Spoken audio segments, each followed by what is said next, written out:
সর্বপ্রথম কোরবানি আদম আলাইহিস সালামের জমানায় করা হয়েছে।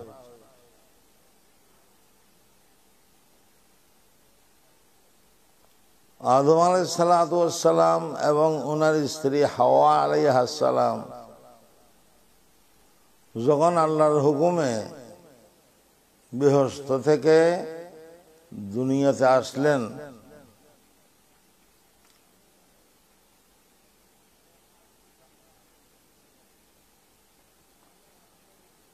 তখন তিনারা স্বামী স্ত্রী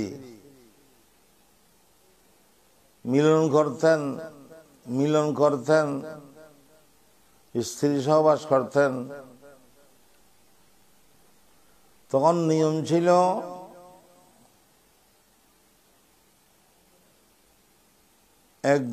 একজোট সন্তান হতো, একজোড়ে একটা ছেলে আর একটা মেয়ে,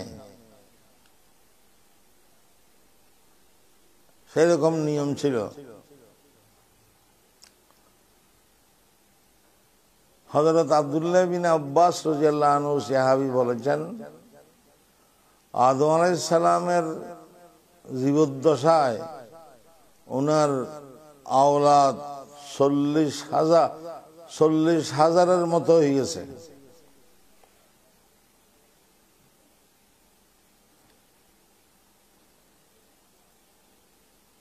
সর্বপ্রথম জোট কাবিল আর ইকলিমের, কাবিল ছেলে, ইকলিমা মেয়ে। অতঃপর জোট হাবিল আর লুবুদের, হাবিল ছেলে, লুবুদা মেয়ে। এখন বিয়ে শাদীর নিয়ম কি হবে?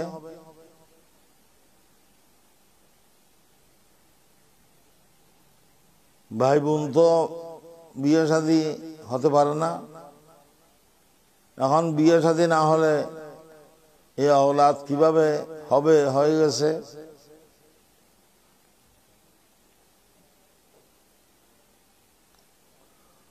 তখনকার শরীয়তের বিধান ছিল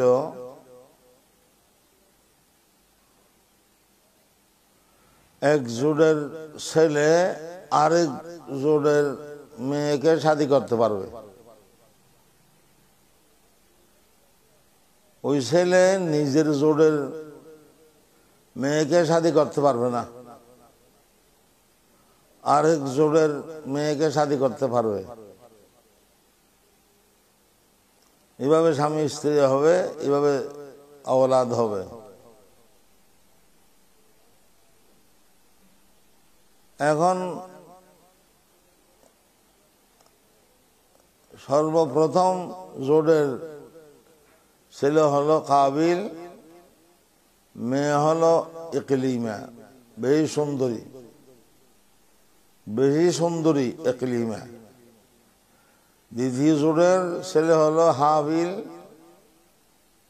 মেয়ে হলো লুবুদা। এই লুবুদা মেয়ে বেশি বিশ্রী কুশ্রী, সুন্দর ছিল না।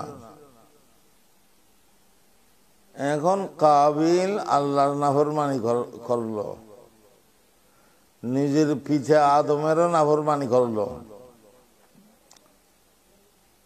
কাবিল বলতেছে, আমি ওই লুবুদাকে শাদী করব না, বিশ্রী কুশ্রী বেশি, আমি আমার জোড়ের বোনকে শাদী করব, ইকলিমাকে, যে বেশি সুন্দরী। কাবিল এটা প্রস্তাব দিয়েছে। হাবিল ঠিক আছে। এখন আদম আলাইহিস সালাম বলেছেন, ও কাবিল, এটা তো শরীয়তের বিধানের বরখেলাফ, তোমার জোড়ের বোনকে তুমি শাদী করতে পারবে না,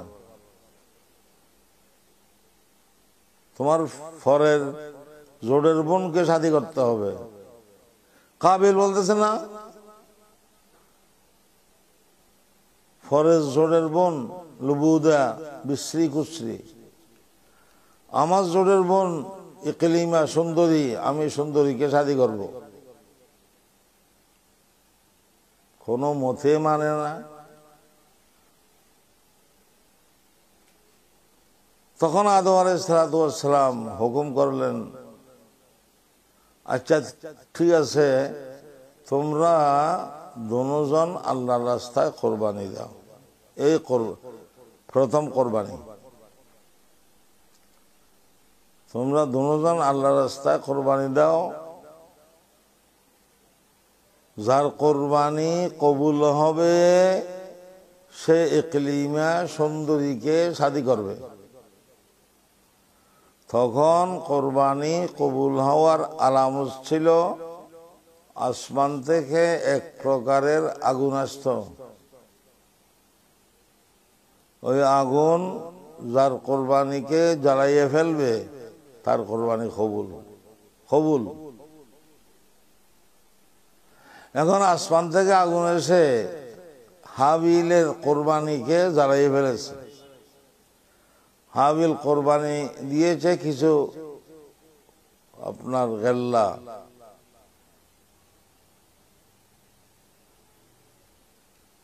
তার কোরবানিকে জ্বালিয়ে ফেলেছে। হাবিলের কোরবানিকে, কাবিলের কোরবানির কাছে দাঁড়িয়েও আসে নাই ওই আগুন।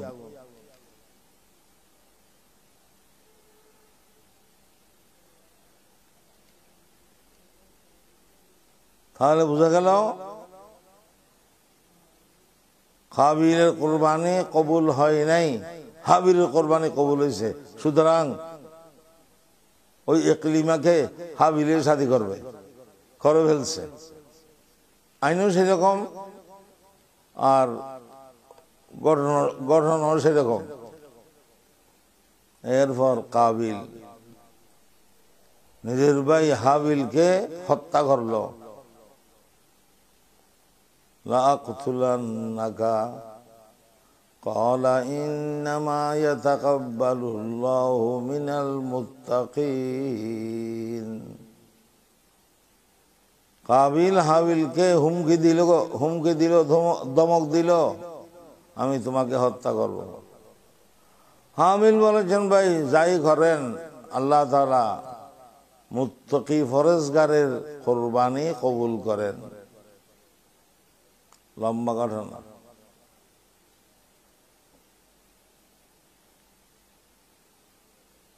এইটাই প্রথম কোরবানি। অতঃপর নূহ আলাইহিস সালাতু ওয়াস সালামের জমানায় কোরবানি।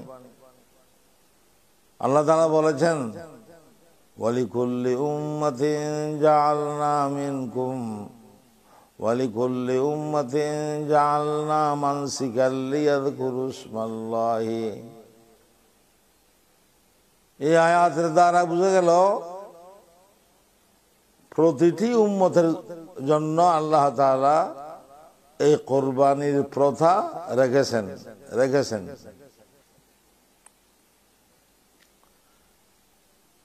অতঃপর হযরত ইব্রাহিম আলাইহিস সালাতু ওয়াস সালামের জামানায় এই কোরবানির নশআতে সানিয়া হয়। পুনরায় বড় আকারে ইব্রাহিম আলাইহিস সালাতু ওয়াস সালামের জামানায় এই কোরবানি শুরু হয়। লম্বা ঘটনা। সাহাবায়ে কেরাম আমাদের নবীর কাছে জিজ্ঞেস করলেন, মা হাযিহিল আযাহি ইয়া রাসূলুল্লাহ, ও আল্লাহর রাসূল, এই কোরবানি এগুলো কি? ক্বালা সুন্নাতু আবিকুম ইব্রাহিম। আমাদের নবী বলেছেন, ও আমার সাহাবীরা, এ কোরবানি হলো তোমাদের জাতির পিতা হযরত ইব্রাহিম আলাইহিস সালাতু ওয়াস সালামের আদর্শ, তরিকা, সুন্নত। ক্বালু ফামা লানা ফিহা ইয়া রাসূলুল্লাহ, ইয়া রাসূলুল্লাহ আমাদের সওয়াব কি হবে এ কুরবানি করলে? ক্বালা বিকুল্লি শারাতিন হাসানা, আল্লাহ রাসূল বলেছেন প্রতিটি পশমের বদলায় একটি একটি নেকি দান করবে, এত বেশি সওয়াব।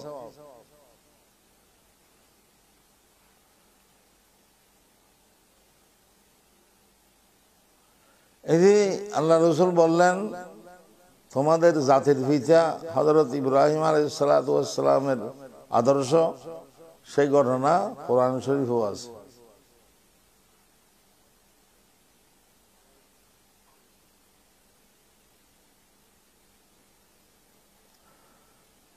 রব্বি হাবলি মিনাস সালিহিন, ইব্রাহিম আলাইহিস সালাম ৮০ বছর হয়ে গেছে, কোনো সন্তানাদি হয় নাই। আল্লাহর কাছে দোয়া করেছেন, ও আল্লাহ আমাকে একজন সৎ ছেলে দান করেন। রব্বি হাবলি মিনাস সালিহিন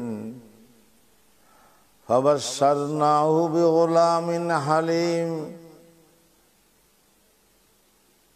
আল্লাহ তাআলা একজন ধৈর্যশীল ছেলের সুসংবাদ দিলেন ইব্রাহিম আলাইহিস সালামকে। ওই ধৈর্যশীল ছেলের নাম হলো ইসমাইল। এর আরো অনেক পরে ইসহাক আলাইহিস সালাম পয়দা হলেন। তাহলে যে ঘটনা আমি বলতেছি এই ঘটনার সম্পর্ক ইসহাকের সাথে নয়, এই ঘটনার সম্পর্ক ইসমাইলের সাথে। জবিহুল্লাহ ইসমাইল,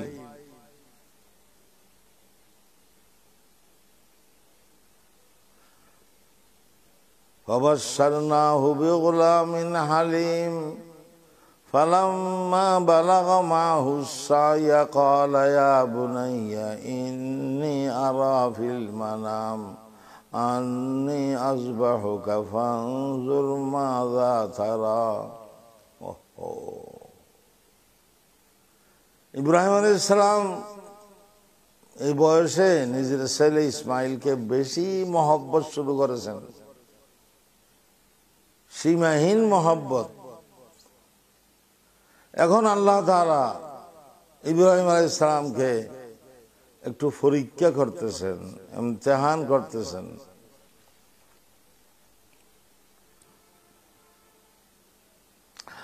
আল্লাহ তাআলা ইমতিহান করতেছেন ইব্রাহিম আলাইহিস সালামের কলবের ভিতরে, দিলের ভিতরে ইসমাইল ছেলের মহব্বত বেশি না আল্লাহর মহব্বত বেশি?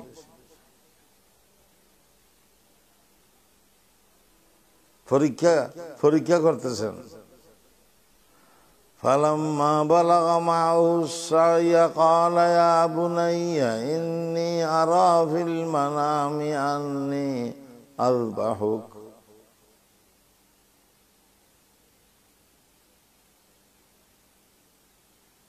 একদিন হযরত ইব্রাহিম আলাইহিস সালাতু ওয়াস সালাম ইসমাইল আলাইহিস সালামকে বললেন, যখন ইসমাইল আলাইহিস সালাম ইব্রাহিম আলাইহিস সালামের সাথে হাঁটতে পারতেছেন, তখন তো মহব্বত আরো বেশি লাগে। তখন ইব্রাহিম আলাইহিস সালাম ইসমাইলকে বললেন, এ ইসমাইল, হে আমার মহব্বতের ছেলে, আমি তো স্বপ্ন দেখতেছি তোমাকে জবাই করতেছি। নবীদের স্বপ্ন ওহী, শরীয়তের হুকুম পালন করতে হয়। তোমাকে জবাই করতেছি, এখন তো আমি তোমাকে জবাই করে ফেলবো। তবে ফানজুর মাযা তারা, তোমার মতামতটা কি একটু জানতে চাই। যেমন পিতা তেমন পুত্র। এরপর ইসমাইল আলাইহিস সালাম ছোট ছেলে বলে উঠলেন, ক্বালা ইয়া আবাতি ফাআল মা তু'মার, ক্বালা ইয়া আবাতি ফাআল মা তু'মার সাতাজিদুনি ইনশাআল্লাহু মিনাস সাবিরিন।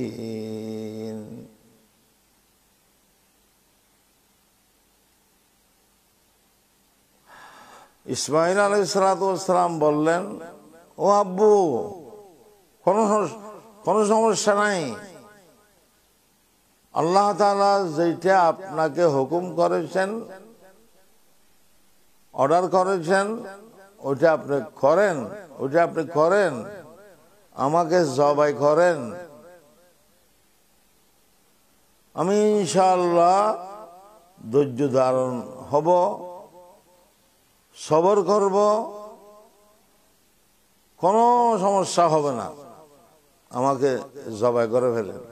ইয়া আল্লাহ, যেরকম পিতা সেরকম পুত্র।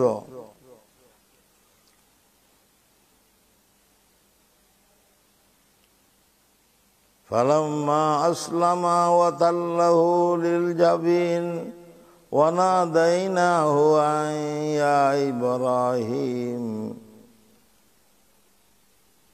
হযরত ইব্রাহিম আলাইহিস সালাতু ওয়াস সালাম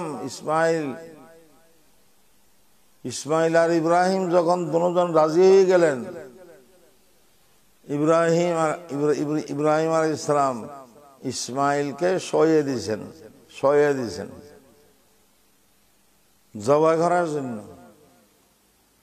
একেবারে রেডি, প্রস্তুত, এখনই জবাই করবে, আল্লাহর হুকুম পালন করবে, সারা জাহানকে দেখিয়ে দেবে ইব্রাহিম আলাইহিস সালাম যে ইসমাইলের মহব্বত থেকে আল্লাহর মহব্বত অনেকটা বেশি।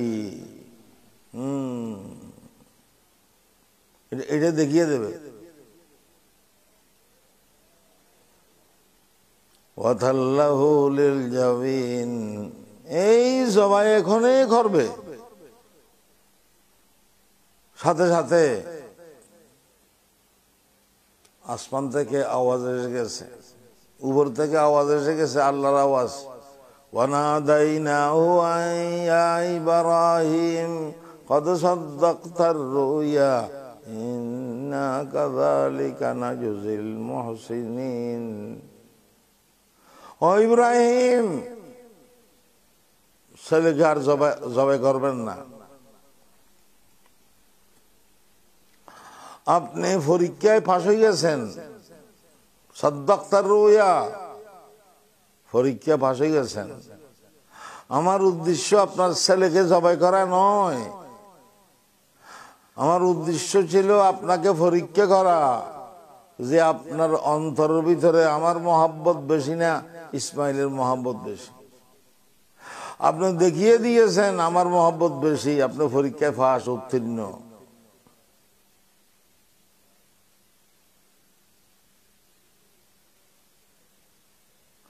ইন্না হাযা লাহুয়াল বালাউল মুবিন, এটা প্রকাশ্য একটা পরীক্ষা, কঠিন পরীক্ষা। পৃথিবীর ইতিহাসে অনেক পরীক্ষা আমরা দেখেছি, কিন্তু সবচেয়ে কঠিন পরীক্ষা হলো এটা।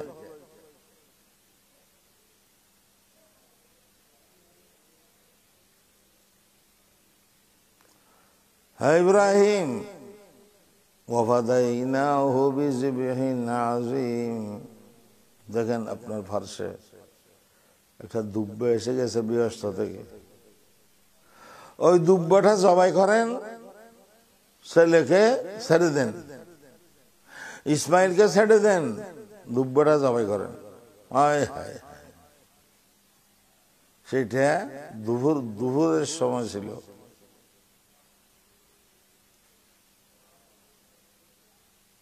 পিতা পুত্র দুজন খুশি যে আল্লাহ রাজি হয়ে গেছে, পরীক্ষা ফাঁস হয়ে গেছে, আল্লাহ কি হয়ে গেছে, রাজি হয়ে গেছে। খুশি হয়ে 4 রাকাত নামাজ পড়েছে। ওই 4 রাকাত নামাজ হলো যোহরের নামাজ, ইব্রাহিম আলাইহিস সালামের স্মৃতি হিসাবে আমাদের কিয়ামত পর্যন্ত পড়তে হবে। এটা জোহরের নামাজ। আর দুব্বা যে জবাই করেছে, এটা ইব্রাহিম আলাইহিস সালামের বড় একটা স্মৃতি হিসাবে এই জিলহজ মাসের 10 তারিখ ছিল সেদিন, আমরাও জিলহজ মাসের 10 তারিখ গরু, ছাগল, দুব্বা জবাই করি। এ হলো সুন্নাত আবিকুম ইব্রাহিম। এ হলো কোরবানির ইতিহাস। ফজিলত অনেক।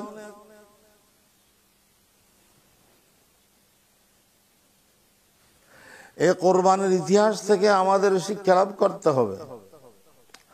আসলে কোরবানির অর্থ কেবল একটা ছাগল বা গরুর গলার উপর ছুরি বসাইয়া জবাই করা, শুধু এতটুকু কোরবানির অর্থ নয়। কোরবানির শিক্ষা হলো মহান রব্বুল আলামিনের মহব্বত সবচাইতে বেশি হতে হবে অন্তরের ভিতরে। মহান রব্বুল আলামিনের মহব্বত, ভালোবাসা সবচাইতে বেশি হতে হবে অন্তরের ভিতরে। এবং আল্লাহর হুকুম পালন করতে হবে। এবং আল্লাহর জমিনে আল্লাহর দ্বীন কায়েম করার জন্য প্রয়োজনে কলিজার তাজা রক্ত বেছে দিতে হবে।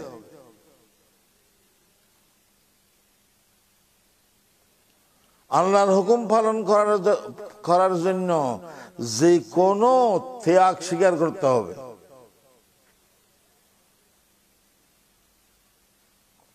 সব কিছুর উপরে আল্লাহ।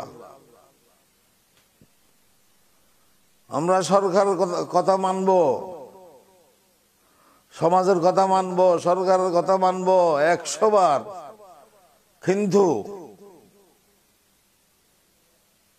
উস্তাদের কথা মানব, শায়েখের কথা মানব 100 বার, কিন্তু যদি ওই কথাটা আল্লাহর হুকুমের বিপরীত হয়, আল্লাহর হুকুমের বিপরীত হয়, তখন মানতে হবে আল্লাহটা। লা তাআতা লি মাখলুকিন ফি মাসিয়াতিল খালিক। যেখানে ইব্রাহিম আলাইহিস সালাম আল্লাহর মহব্বতে নিজের ছেলেকে জবাই করতেছেন, সেখানে আমরা করতে পারি না এইসব কাজ করতে পারি না।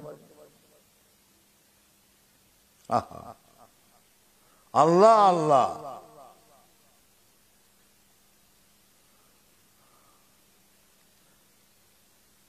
লম্বা আলোচনার সময় নাই। এই শিক্ষা কোরবানি থেকে লাভ করতে হবে। কোরবানির ফজিলত অনেক। ওয়াকাল রাসূলুল্লাহ সাল্লাল্লাহু আলাইহি ওয়াসাল্লাম মা মিন আমালিন আহাব ইলাল্লাহি ইয়াওমান নাহার মিন ইহরাকিদ দাম ওয়া ইন্নাহু লা ইয়াতি ইয়াওমাল কিয়ামাতি বিকুরুনিহা ওয়া আশআরিহা ওয়া আসলাবিহা ওয়া ইন্নাদ দামা লা ইয়াকাউ মিনাল্লাহি বিমাকানিন ক্বাবলা আন ইয়াকা বিল আরদি ফাতিবু বিহা নাফসা। আল্লাহ রাসূল ইরশাদ করেছেন,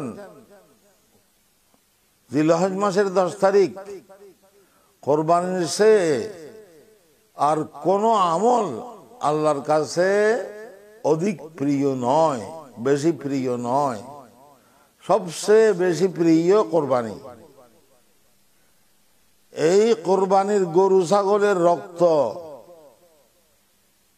মাটিতে পড়ার আগে আগে এই কোরবানি আল্লাহ তাআলার দরবারে কবুল হয়ে যায়।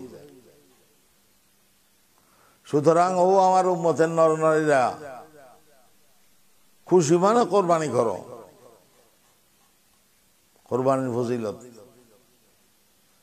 প্রতিটি পশমের বদলায় একটা একটা নেকি।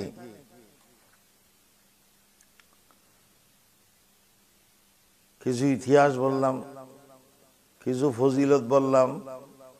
মশলা মশাইল তো অনেক, দুই একটা মশলা বলতেছি মাত্র। এখন কোরবানির জন্তু খরিদ করার সময়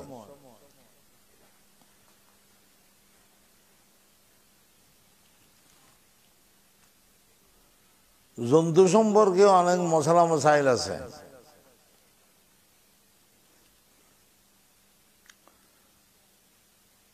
কোরবানির জন্তু দুই প্রকার, বড় এবং ছোট। উট, গরু, মহিষ বড়। ওটিও 7 হিস্সা, 7 অংশ, মহিষ 7 অংশ, উট 7 অংশ, গরু 7 অংশ বড়। গরু আর মহিষের বয়স কমপক্ষে 2 বছর হতে হবে, কমপক্ষে। একদিন কম হলেও হবে না। মহিষ আর গরু, উটের বয়স 5 বছর হতে হবে। আর এক প্রকার ছোট, ছাগল, বেড়া, দুব্বা। ছাগলের বয়স কমপক্ষে 1 বছর হতে হবে। 1 হিস্সা, ছাগলেও 1 হিস্সা, বেড়ায়ও 1 হিস্সা, দুব্বায়ও 1 হিস্সা, অর্থাৎ 1/2।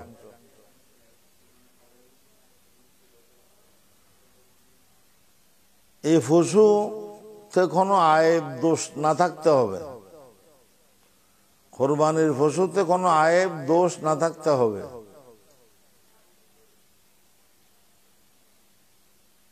অন্ধ কোরবানি হবে না, কান নাই কোরবানি হবে না, লেজ নাই কোরবানি হবে না।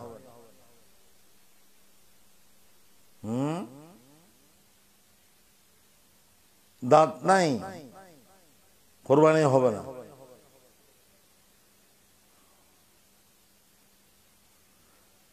সেজন্য কোরবানির পশু খরিদ করার সময় দেখিয়ে খরিদ করতে হবে। এমনি চোখ ভালো লাগে কিন্তু অন্ধ, সেরকম আছে। এগুলো পরীক্ষা নিরীক্ষা করিয়া কোরবানির পশু খরিদ করতে হবে। একটা গরু আপনার 70,000 টাকা দিয়ে খরিদ করলেন, বড় গরু, দেখতে চোখ ভালো লাগে কিন্তু চোখের জ্যোতি নেই, দেখে না, কোরবানি হবে না। গোস্ত খেতে পারবেন ওই গরুর, কিন্তু কোরবানি হবে না। কোরবানি আরেকটা দিতে হবে।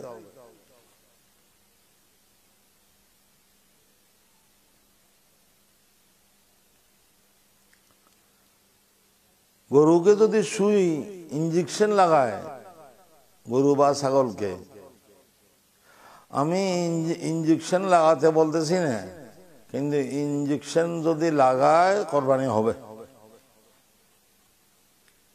ইঞ্জেকশনের গরু ছাগল কোরবানি হবে। একেবারে দুর্বল, হাঁটতে পারে না, ঠেলা গাড়ির উপরে নিয়ে যেতে হয়, সেরকম দুর্বল গরু বা পশু দিয়েও কোরবানি হবে না, কোরবানি হবে না। নিজের তৌফিক অনুযায়ী খুব সবল শক্তিশালী পশু খরিদ করবেন।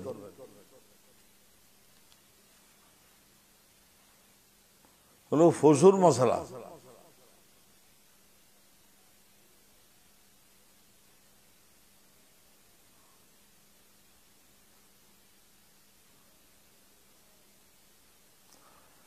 একা কোরবানি করতে পারলে বেশি ভালো, তবে শরীকি কোরবানিও জায়েজ, কিন্তু ঝামেলা বেশি, মশলা মশাইলও বেশি, ঝামেলাও বেশি। এমনি শরীকি কোরবানিও জায়েজ।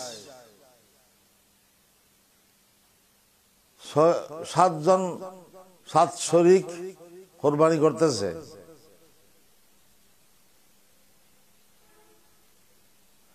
ছয়জনের নিয়ত খুব ভালো, আল্লাহর ওয়াস্তে, আল্লাহর ওয়াস্তে কোরবানি করতে হয়, আল্লাহর ওয়াস্তে, খুব ভালো।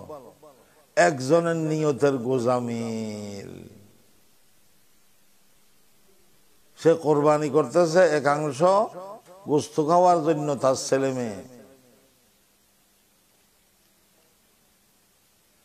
এটা গোজামিল্লা নিয়ত, তার কোরবানিও হবে না, তার কারণে ওই 6 জনের কোরবানিও হবে না, একে নষ্ট করে সবে দুঃখ পায়। নিয়ত ঠিক করতে হবে। ইন্না সালাতি ওয়া নুসুকি ওয়া মাহইয়ায়া ওয়া মামাতি লিল্লাহি রাব্বিল আলামিন। আমার নামাজ, আমার কোরবানি, সব কিছু আল্লাহর ওয়াস্তে, আল্লাহর ওয়াস্তে। আমি কোরবানি না করলে আমার ছেলে মেয়েরা গোস্ত কোত্থেকে খাবে? মানুষ কি বলবে, বিয়াই কি বলবে, বিহাইন কি বলবে, কোরবানি হবে না। এরকম খেয়াল আর নিয়ত থাকলে কোরবানি হবে না।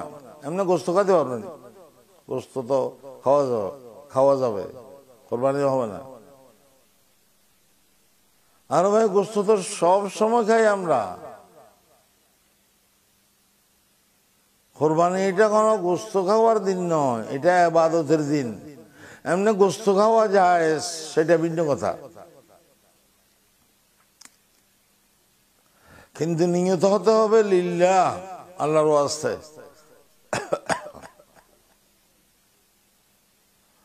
শরীকে কোরবানিতে খাস গোস্ত যেগুলো আছে ওগুলো ভাগ করার সময় ফাল্লা দিয়ে ভাগ করতে হবে।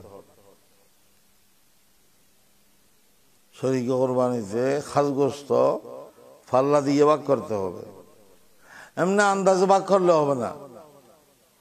ওই হাড্ডি, নলা, খল্লা, মাথা এগুলো ফাল্লা লাগবে না, কিন্তু খাস গোস্ত ফাল্লা লাগবে। এগুলো শরীয়তের বিধান।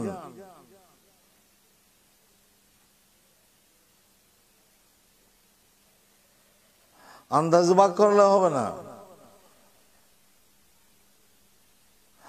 আগে একটা ফাল্লা ব্যবস্থা করে রাখবেন, ওই সময় ফাল্লা পাওয়া যাবে না, দোকানপাট সব বন্ধ থাকবে, কোথায় পাবেন আপনি ফাল্লা? আগের দিন একটা ফাল্লা ব্যবস্থা করিয়ে রাখবেন যদি শরীকে কোরবানি করতেছেন।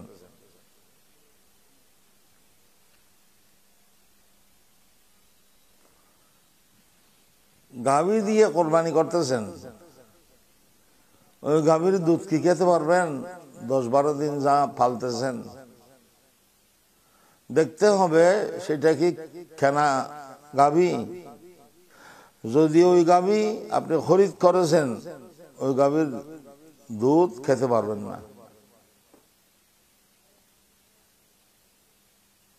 দুধগুলো ফকির মিসকিনকে দিয়ে দেবেন।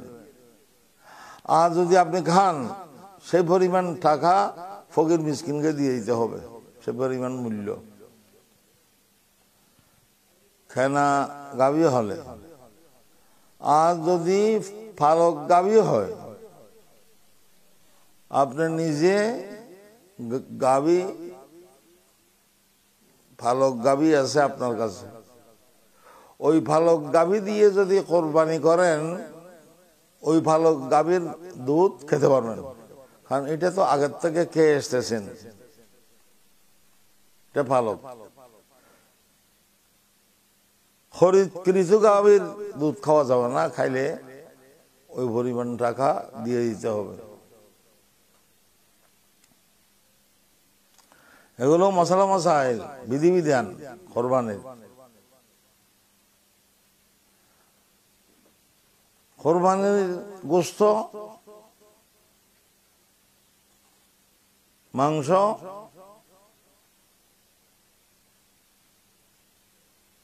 কোরবানির গোস্ত বিক্রয় করা যাবে না, বিক্রয় করা যাবে না। হ্যাঁ, যে কোরবানি জিলহজ্জের 10 তারিখ আমরা করব, ওই কোরবানি ওয়াজিব হলেও নফলীয় হলেও আপনারা নিজেও খেতে পারবেন, নিজের ছেলে মেয়েরাও খেতে পারবে, আত্মীয় স্বজন খেতে পারবে, ফকির মিসকিনকেও দিতে পারবেন। কোন কোন আলেম ওলামারা লিখেছেন 3 ভাগ করলে ভালো হয়, যদি তৌফিক থাকে। গরু বড় হয় 3 ভাগ করলে ভালো হয়, 1 ভাগ নিজের ছেলে মেয়েদের জন্য, নিজের জন্য, আরেক ভাগ আত্মীয় স্বজন খেয়ে দেবেন, আরেক ভাগ ফকির মিসকিনকে বাটি দেবেন। আর যদি গরু ছোট বা 1/2 করতেছেন, ছেলে মেয়েও বেশি, তখন এরকম আর ভাগ না করলেও সমস্যা নেই। ওই 1/2 গোস্ত অল্প ছেলে মেয়েদেরকে নিয়ে খাবেন, ছেলে মেয়েও বেশি।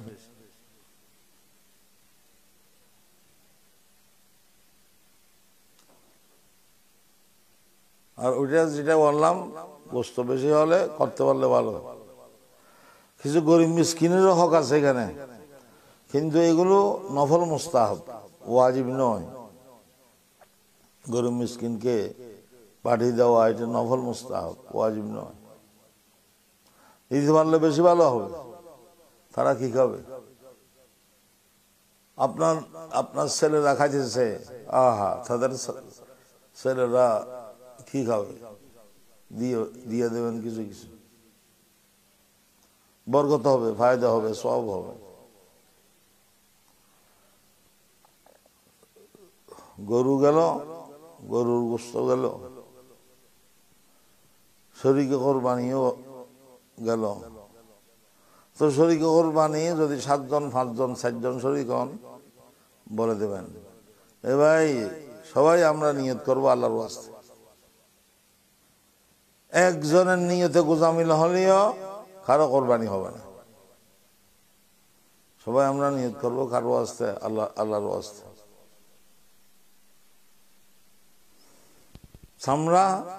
সামরার কথা তো বলার কিছু নেই। কোরবানির সামরা বিক্রি করা জায়েজ নাই। করলে ওই টাকাগুলো গরিব মিসকিনকে সদকা করা ওয়াজিব, দিয়ে দিতে হবে। 1 পাইও আপনি খেতে পারবেন না।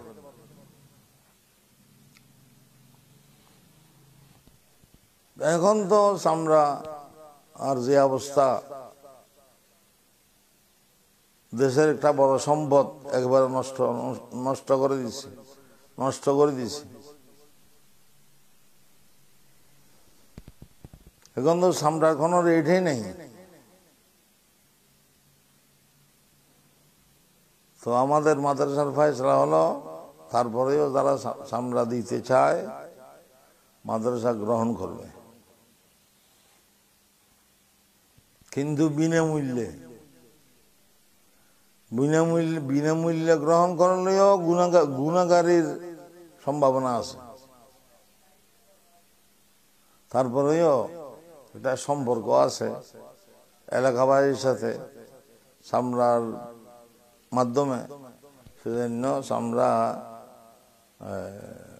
দিলে নেবে বা সামরা কিছু উঠাবে, কিন্তু বিনামূল্যে উঠাবে, কিন্তু বিনামূল্যে।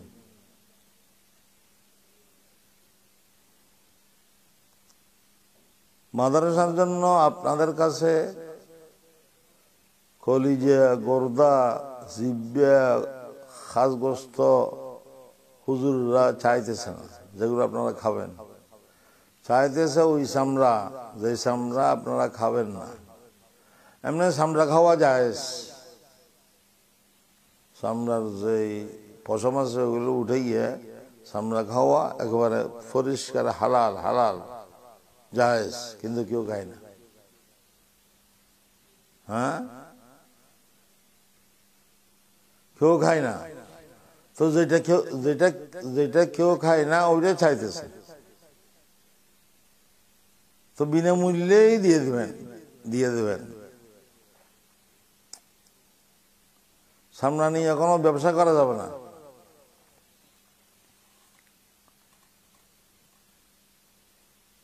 মশলা মশাইল অনেক, আমি কিছু ইতিহাস বললাম, ফজাইল বললাম, ফজিলত, তারপর কিছু মশলা মশাইল বললাম। সময় কোরবানির জিলহজ মাসের 10 তারিখের নমাজের, ঈদের নমাজ, ঈদুল আজহার নমাজের পর থেকে শুরু হয় 12 তারিখ সূর্য অস্ত হওয়ার আগে পর্যন্ত 3 দিন। তবে প্রথম দিন ভালো বেশি, এরপর দ্বিতীয় দিন, এরপর তৃতীয় দিন। রাত্রেও পারেন জবাই করতে, দিনেও পারেন, কিন্তু দিনই ভালো। রাত্রেও জায়েজ, কিন্তু দিনে ভালো। কেউ যদি নামাজের আগে জবাই করে কোরবানি হবে না,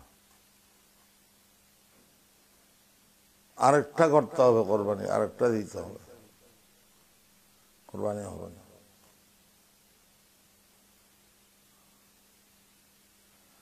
কোরবানি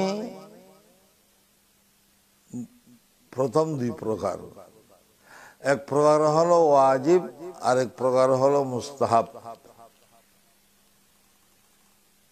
ওয়াজিব আবার 4 প্রকার। নজরের কোরবানি, মানতের কোরবানি। কেউ যদি মানত করে, গরিব হলেও, ধনী হলেও, মিসকিন হলেও মানত করলে কোরবানি ওয়াজিব হয়ে যায়। এই কোরবানির গোশত সে খেতে পারবে না, গরিব মিসকিনকে দিয়ে দিতে হবে। আরেক প্রকারের ওয়াজিব কোরবানি হলো ওসিয়তের কোরবানি। সে মরার সময় ওসিয়ত করে গেছে, আর তার সম্পদ আছে, তখন তার সে কোরবানি করা ওয়াজিব। ওসিয়তের কোরবানি, সম্পদ যদি থাকে। ওসিয়তের কোরবানির গোশত ফকির মিসকিনকে দিয়ে দিতে হবে, ফকির মিসকিনকে দিয়ে দিতে হবে। 2 প্রকার গেল ওয়াজিব। আরেক প্রকার ওয়াজিব হলো গরিব কিন্তু পশু খরিদ করে ফেলেছে, না করলে কোরবানি ওয়াজিব হতো না। পশু খরিদ না করলে কোরবানি ওয়াজিব হতো না, কারণ সে গরিব, সাহেবে নেশাব নয়, কিন্তু সে পশু খরিদ করে ফেলেছে। তখন সে গরিব হলেও, নেশাবের মালিক না হলেও তার উপর কোরবানি ওয়াজিব হয়ে যাবে যদি খরিদ করে ফেলে। এইটার গোশত সেও খেতে পারবে, তার আত্মীয় স্বজন, ছেলে মেয়ে সব খেতে পারবে। এই 3 নম্বরেরটা। চতুর্থ কোরবানি, যেটা আমরা এই আগামী শনিবারে করব, নেশাব পরিমাণ যদি মাল হয় ওয়াজিব, না হয় এমনি মুস্তাহাব। এখন এই শনিবারে যেটা করব, জিলহজ মাসের 10 তারিখ, এটা নেশাব পরিমাণ মাল হলে ওয়াজিব, এটা করতে হবে। আবার এটার গোশত নিজেও খেতে পারে, ছেলে মেয়েরাও খেতে পারবে, গরিব মিসকিনরাও খেতে পারবে, আত্মীয় স্বজনরাও খেতে পারবে। এই হলো 4 প্রকার ওয়াজিব কোরবানি। আরেক প্রকার হলো মুস্তাহাব, অর্থাৎ কোন গরিব মিসকিন যে সাহেবে নেশাব নয়, নেশাবের মালিক নয়, সে যদি কোরবানি করতে চায়, এটা মুস্তাহাব হবে। গরু কিনার আগে মুস্তাহাব, গরু কিনে ফেললে আবার ওয়াজিব হয়ে যাবে। খায়ের কথার তো শেষ নাই, মশাইলের শেষ নাই। এখনো অনেক লম্বা সময় আমি নিয়ে নিলাম। তো আল্লাহ তাআলা আপনাদেরকে জাযায়ে খায়ের দান করুক। কিছুক্ষণ সময় আমাকে কিছু দিনই আলোচনা করার সুযোগ দিলেন। কিছু দিনই কথাবার্তা বলার সুযোগ দিলেন।